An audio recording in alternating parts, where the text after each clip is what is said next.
right, Woody Wommack back here with Mac Jones, 4-star. We weren't even sure if you were going to get to 4-star status originally. I started off as 2-star Jones, so. Did you? No. Okay, you were a 3-star. That was just my nickname. So if we let's go back to the beginning of your recruitment. You're committed to Kentucky right now. When you committed to them initially, were they your only offer at that time? I forget. East Carolina. And that was it? Yeah, that was it, those two. So what do you think, what do you think they saw in you at that time that I guess others are seeing now that you have? I'd say they took a little bit of a risk early on, but I mean they could see like my throwing motion and how I threw the ball, so they pulled early, and I respected that. That was one of the big reasons why I kind of built that relationship with the coaches and stuff like that. But I mean it just took some schools a while to like see me grow, but East Carolina and Kentucky were the first two to kind of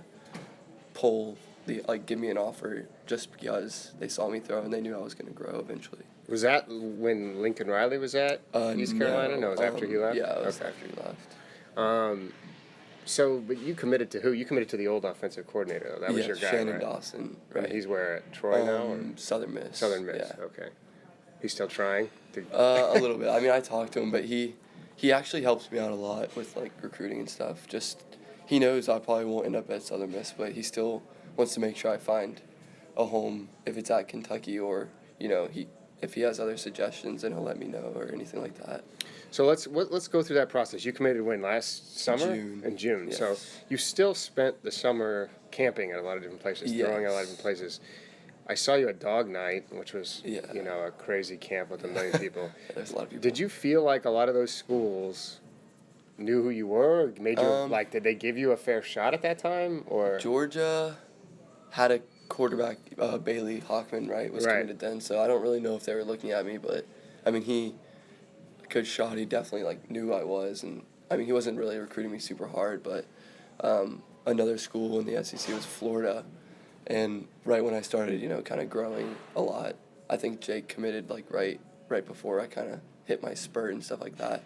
But, they knew exactly who I was, and I visited there a ton, and they took me around and treated me really well, so.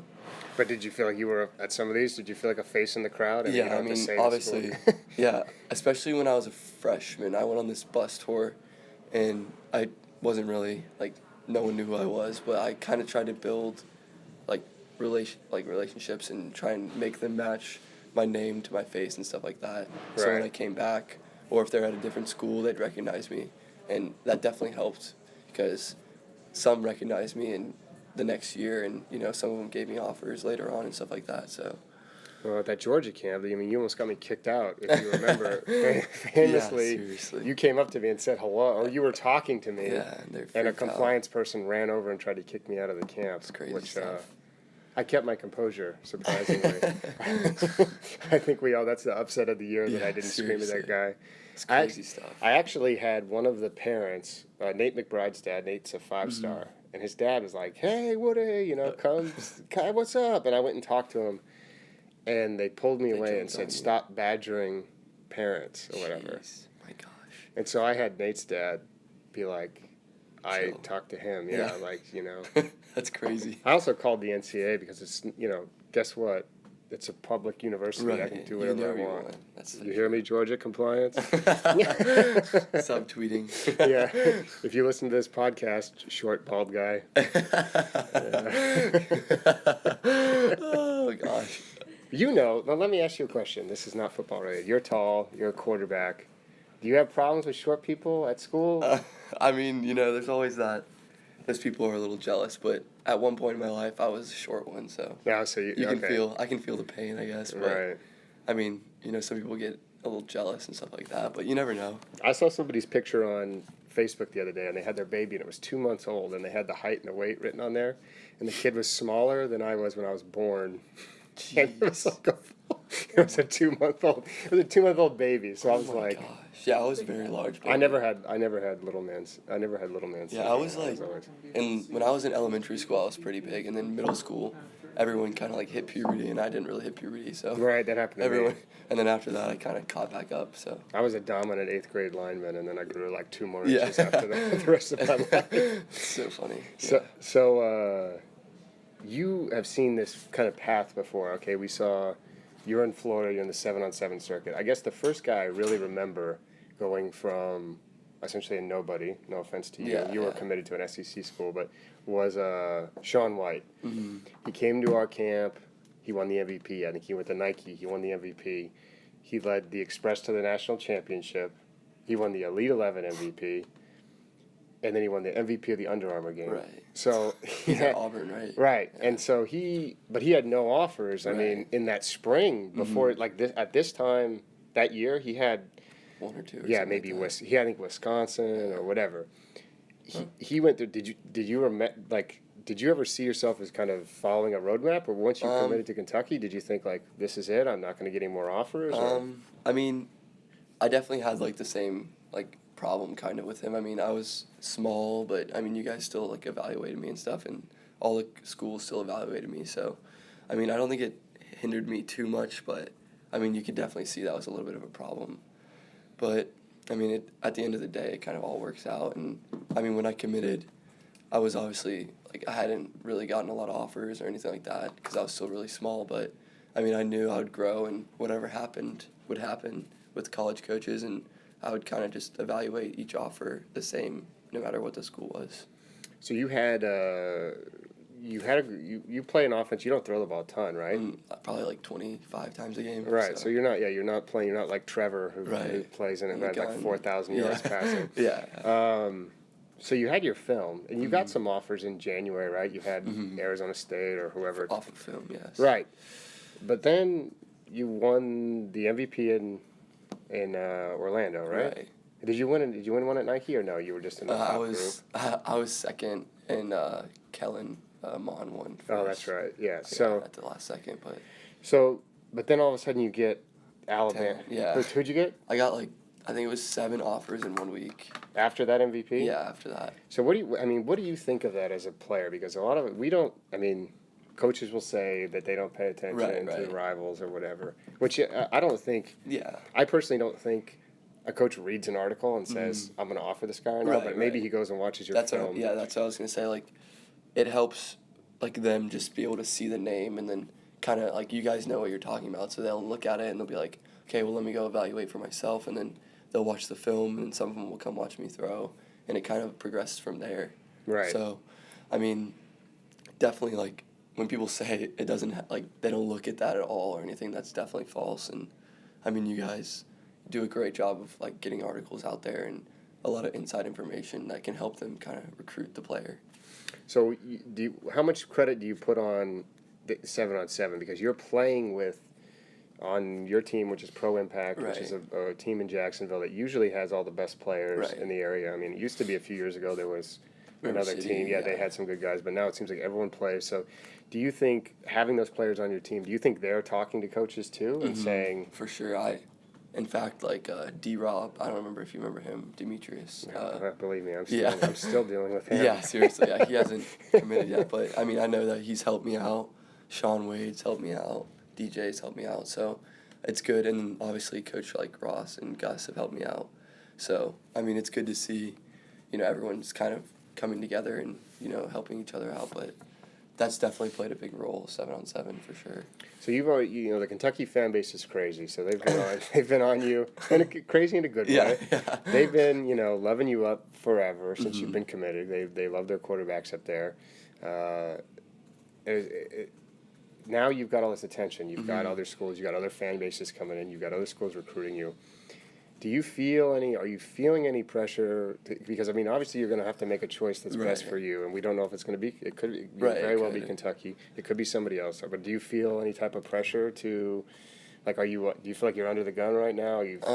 Not really. I mean, I'm going to take my time. I'm not going to wait, forever, obviously, but, I just got to make sure during the time period that I'm going to be playing college football, it's the right fit for me and my family. So, the fans and stuff, I wouldn't say to be worried or anything, but a lot of things can change, obviously, but a lot of things can stay the same as well. So it's one of those things where it's just I just got to do what's best for me, like you said.